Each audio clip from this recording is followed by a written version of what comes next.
Today on Writers on the Road, we're chatting with our old friend Donna Morrissey in her hometown of the Beaches, a place that influenced so much of her writing. Every year at Writers at Woody Point, we invite authors from around the world to our small town in Newfoundland to tell their stories in our favorite place. Now we're hitting the road to visit some of our favorites in places that are special to them. I'm Stephen Brunt, and this is Writers on the Road. Donna Morrissey is one of Newfoundland's most popular writers. Beginning with her first novel, Kit's Law, Donna has captivated readers both with her fiction and with her family memoir, Pluck. Now, if you've read Donna's work or have heard her speak, you'll feel like you already know this place. 12 houses at the end of a dead-end road, roughly divided into two halves. As Donna likes to point out, the six on her side weren't always on the best of terms with the six on the other side. There's a sign at the turnaround celebrating the beach's most famous daughter, but it's a bit overgrown right now. Turns out that there's a family feud going on with the guy who usually cuts the grass. We got together the day after the 2024 festival and set up shop on the Morrissey side of town, right beside the water. In the summer, people in the beaches get around on ATVs and side-by-sides, and you'll hear them here, plus the odd RV going by, taking in the gorgeous views across the sandy beach. Our quiet spot beside the bay turned out to be surprisingly busy on a Monday afternoon. Donna, thanks. First of all, thanks for doing this. It's great, great seeing you here and spending this time with you after the Writers of Woody Point Festival. Set the scene for us. Where are we right now? You are on the little outport called the Beaches in the northwest part of Newfoundland. And so we are probably one of the last places that was brought into development in Newfoundland. So the road ends right down there, and 3 miles up is Hampton, which is a larger community. And then about a 45-minute drive west will take you to Deer Lake on the highway. So that kind of tells you where we are geographically. I think, for people who've read your work, they know this place. I know you wrote the memoir as well, but it's thinly disguised, but there's, very thinly disguised, and, including some of the people and the places and stuff. I kind of feel like I've been here before from reading your work. Tell me a little bit what you've drawn from this place as a writer. I think everything is all feeling. It's all emotion. It's all the essence of the character, that culture of Newfoundland that I was born and raised into. Everything comes from here. All of my characters. I mean, it's only like 12 houses here, but we were so intimately involved with everybody, the elders, the younger ones. You didn't have your peer group. That didn't exist. You had your grandmother there. You could be just as easily sitting down planting radishes with her as you were, up the road with a cousin, or dragging a youngster around, or in the kitchen with your mom, or in the woods with your dad. You were just everywhere. It was such a array of characters, and you just get to know people. You get to know the archetypes really well, Yeah, because the architects are next door. There's everything here. Everyone is here. Yes. I was trying to picture what it was like. So this road, the road out to the beaches, didn't exist when you were a kid, right? When I was a little girl, no, there was no road here, and so my house was right there, and we would just look out over the beach, and it was a huge beach that went right out. And so with erosion over the years, and maybe increasing water levels, the beach has gotten eaten away. And so everything here used to be stages and outhouses and wood sheds and wharves. So this was all populated along here with old buildings. But that's all gone now. So our house is gone. So it's a little replica of what it used to be, but I come here and I can never find home anymore, except perhaps looking across the bay, seeing the shadows on the hills over there. That remains the same. That's about, but the trees have all grown up, the old people have all died, and Jesus, my dad's generation has died off. We're the next. I'm next in line. It's funny how that works, isn't it? Yeah. I also think, but pre-road especially, if you look, so the end of the bay there is Hampton, which is the big town, right? Yes. So, you'd be looking literally at the bright lights of Hampton, The bright right? lights of Hampton, yep. And we didn't go up there often, and when we did, it was a psychological journey to go up there. What about the kind of the world beyond Hampton when you were a kid? Never thought of it. Is that right? So that was the kind of, like, you must have gone into town for, like, to Deer Lake or Corner Brook or somewhere for something. It would be seldom. It would be if you needed eyeglasses, and we all did. We all faked bad eyes because we all wanted a trip to the city, you know. So we all had eyeglasses for a year, or if you needed your teeth done or something, and that seldom happened. But rarely did you get into Deer Lake or Corner Brook. And then as you became older, you know, like 14 or 15, your mother might take you for a little drive, you know. But you had to have a reason to go to town. Yeah, so it's like a really outport life in a lot of ways. We're like pretty darn close to outport Absolutely, life, right? 100%. Yeah. You left here when you were, what, 18, 19? 16. 16, okay. I was going to say, was there a point when it became a little claustrophobic? I guess for me, with television and everything, I mean, sure, I probably would have been about 11, 12 years old when we got television, electricity, and then you get you know, Ed Sullivan's show, you get the Beatles, you get people coming into town with these, like radio, you get rock music. And you saw that on TV. We only had the one channel, but I was really drawn to that.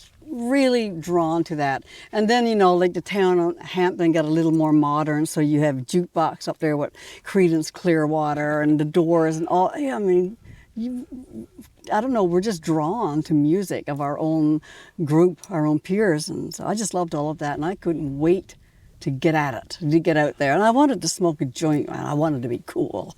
But it must have been, I'm trying to think what that would have been, you know, for most people. Like, we're in the same generation, you know, we're like, I grew up with television, right? That was all on the go my entire life.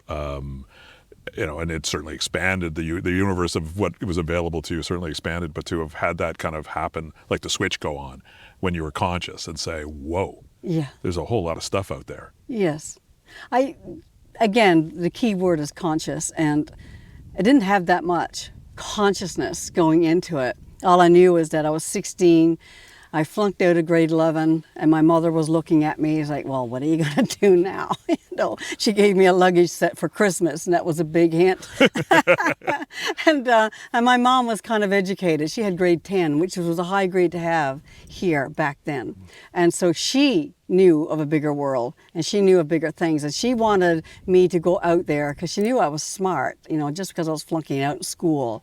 She kind of overlooked that. So she set me up in Corner Brook with an uncle and set me up in trade school, well, night school first to pass math and pass science so I could go into a trade school. So she did all of that. And so I feel really blessed because a lot of my cousins never did leave, you know, they stayed here. And it doesn't mean that they didn't have that I had a better life, and perhaps in most ways they had the better life. But, you know, it was just my pathway, and I went, and I was of the nature to receive it. Mm-hmm. I wanted it. I wasn't afraid. I was shy, but I wasn't afraid. And I just fitted right in with the hippie movement that was happening in Corner Brook, you know, the beads and the long hair and the beards and the Janis Joplin glasses and the rock music and pot. The old scene was happening there on these huge big lawns in the middle of town, and it took me about 5 days. And I was in. I gotta get back to that guy. Well, the idea of Corner Brook is Haight-Ashbury. I kind of like. It was. That was my. You know, the first book, and then things, you know, it happened fast, right? Like really fast. It really fast, and I remember the reaction from the audience there, but you know, the reaction to the interview. You're the first person I ever heard drop an F-bomb on the CBC radio, by the way. So congratulations. They do it all the time now. It's like commonplace now. So you were way ahead of your time. Who was that interview with? Remind me. Sheila. It was with Sheila, right? Yeah. And that was the one, I think, is kind of the, you know, am I wrong? Was that kind of a big moment? It was a big moment. There was one before her with, and I forget his name now, and that was a really cool one. And that was with Kit's Law. And then the next one was with Sheila. Yeah. And she was just, Kit's Law, my first novel, it went international. And like it sold over 100,000 copies. It became a Penguin classic within the first year. And it just kind of happened overnight.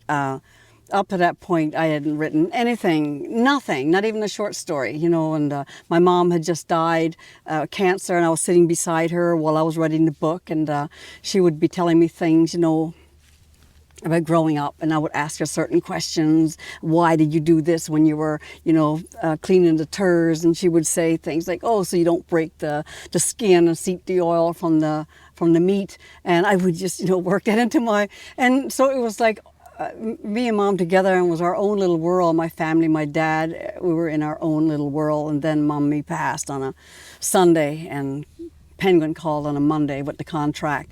And from there, it just went into overdrive, and I just didn't even realize what kind of gift I'd been given, And so my agent and Penguin, they were always saying, "Okay, your next book is coming out now. You had to be prepared. It may not fly. You cannot expect the same thing to happen with your second book as the first. You don't know what it's really like." And so I was prepared. But, then it happened with the second and the third and fourth. So I've been really, really fortunate. Or maybe I just write good books. I mean, there is that possibility. Damn right. Yeah. Let's I'll take it. Yeah. I'll take it. Damn right. So, because, I was thinking about this the other day, so there's kind of different steps. Like there's, I want to write, some people, and then there's I can write. I have some facility, this with this. And then I'm a writer. There are three different things, So when you first started, the first time you sat down and said, "Okay, I'm going to write something, fiction or what you saw it as when you originally began," what was the impulse? Because at that stage in life and been through doing different things in different places, some people think they're born a writer, right? They come out of the womb and they're typing away or writing away, and I wonder, what's the first thing where you say, "This is something I can do, I want to do"? It was. University kind of did it because I had done that book, Casey Brown's Death on the Ice, and it just left me haunted. And I told a story at the Writers' Festival this week in Woody Point, and I heard the story about my father and the strange incident of a white light. And I had heard the story of my uncle who was given away at birth, not at birth, but to an orphanage, and the sad story around him. And I just had this yearning to write. Like it was some kind of feeling inside of me that these stories were so haunting inside of me that I wanted to write, and I had never written anything, nothing. I had written a short story in a sociology course and tied it up with Durkheim's theory of sociology, a girl's first period on the beaches. I wrote something personal. But I remember I got all of this attention from it with my professor, and she said, "There's a writer inside of you trying to get out." And it's like, I said, it meant nonsense to me. But suddenly when I wanted to do that story of my dad, the light, my uncle, and the death on the ice, I narrowed into that, and I started writing that. And that's how I started, and it became a screenplay. And I got nominated for Gemini. First thing I ever put pen to. And it was, whoa, there's a pathway here. And then I was into Kit's Law, supposed to be a short story, again, something small, but then that expanded into the novel. And then, so it was I never ever wanted to be a writer. I never had those steps. I just became a writer overnight. Yeah. Just overnight. Didn't know what I was doing. Floundered into it So Newfoundland writers, and I know, one a common theme has been for people who is that there wasn't a ton for them to draw on in terms of, or they weren't exposed to a ton of Newfoundland writing when they were growing up. No. Like almost none. We are the first generation to have a voice here. Like my mom had grade 10 and she was a teacher. So before her, like my dad's mom, she had grade 3. So really in this part of the woods, we didn't have a voice. And I think it's with my generation that, we went to university, we had more students graduating, and our culture became something to be proud of, as opposed to something, that you didn't want to talk about. Fish was not a sexy subject, So nobody wanted to write about fish. Nobody wanted to be the minister of fisheries in Newfoundland. It just was not sexy. What's it been like to go, to go to the mainland especially, but, go internationally too, but this idea of Newfoundland being sort of cool, and it was a surprise because I lived in Toronto when I was like 17 years old and we were not cool. And no, it was not a fun place to be at all as a Newfoundlander. But going back out there as an author, well, Annie Proulx kind of did it with Shipping News. Yes. Now, I would not recommend that book to anybody because it's a terrible book.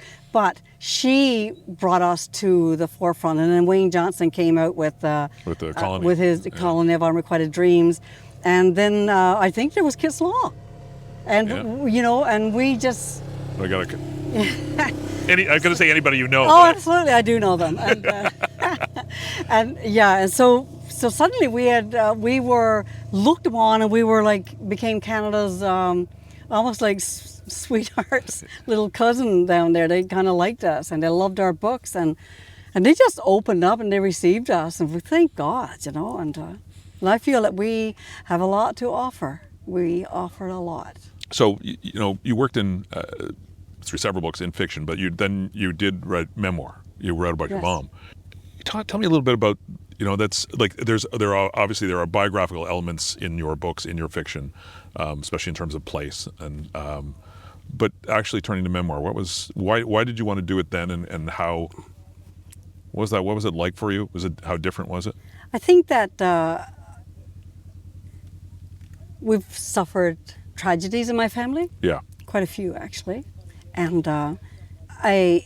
they were the inspiration for all of my books, trying to work them through, fit them in a place of, bring them to a place of mythology. This is what we do. We take our stories and we bring them to this place.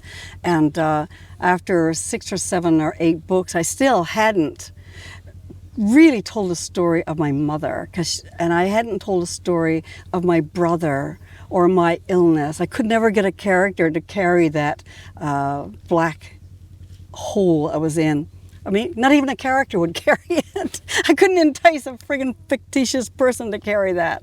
So I felt that I'm going to have to write a memoir so that I can share that. And I really needed to share that. My feeling was there are so many people in this place that don't know what it is, because it's a darkness and it doesn't have edges. You can't lift it. You don't know what it is. And all I could think about when I was in there was, this is why people die. This is why they take their lives. How many people in the outports feel this way and have no way of reaching out for help? I wanted to say, this happened. This is how it is. This is what it feels like. It has a name, and it has a treatment. I wanted to give that. And I wanted to talk about my mother, the fortitude of a woman who was born and raised in this environment, and what strength and what courage, you grow living in a place like this, and what family. And I wanted to share all of that. And that's why I did the memoir, so that I could bring in these pieces of my life that I had personally experienced that I couldn't show through fiction. What is it? You live away, and you've lived away for I know you're 16. Back and forth, but a long time, right? A long time. Did this place did it look different to you living away, and did being away and looking back at it, did that influence the way you did as a writer, do you think? That not, like writing about Newfoundland but not being in Newfoundland or not being in the beaches? This place exists for me in my memory, in my mind's eye. And I can see it clearly, I can feel it, I can think it. But as, I was a kid growing up here, and now I'm like 68, and I come back here and there's this terrible nostalgia for that golden globe of a place that I grew up. Because when you're a kid, you don't have consciousness. You're just a kid. You're like the buttercups in the field. You're just running mad with the wind, and your mother is the one who's calling you in and bringing you back, and you don't have responsibility, you don't have awareness, you have nothing. You only have freedom as an adult coming back. You can't touch that. Mm-hmm. That just lives so deep inside of you. And as adults, we're just looking for home everywhere. You can't find it. I can't find home here. I mean, it's a place inside of me. Mm-hmm. You can't pull it out. So I think that a lot of us are always looking for home, but I think home, if you'll forgive me for this, but I think home is with God, is where we come from, and we yearn to go back into that place we come from. Mm-hmm. And this is just a place where I had a soft landing, here. And it's been great talking to you. Oh, it's lovely having you here. Yeah, I'm glad I finally got here. It's not that far away, as a crow flies, it's right over the hill. But I'm glad I got here. Again, I feel like I've been this place, being here through your writing. Again, I can hear my little niece. Yeah, and they're calling. You got to sleep in their overnight. house right over there, screaming inside now to get out. They're looking for Aunt Donna. Yeah. To sleep over. And thanks for all the years of Woody Point. You've been right from the beginning, and my God, it's been great having you there. It's magical. Wherever I go, by the way, people are asking me, "Can you get me in to Woody Point, right across this country?" Don't send them my number, okay? No. But that's great. No, Yeah. it's been a magical thing, and you've been a big part of it. So thanks Thank you. from all of us. Thank you for this.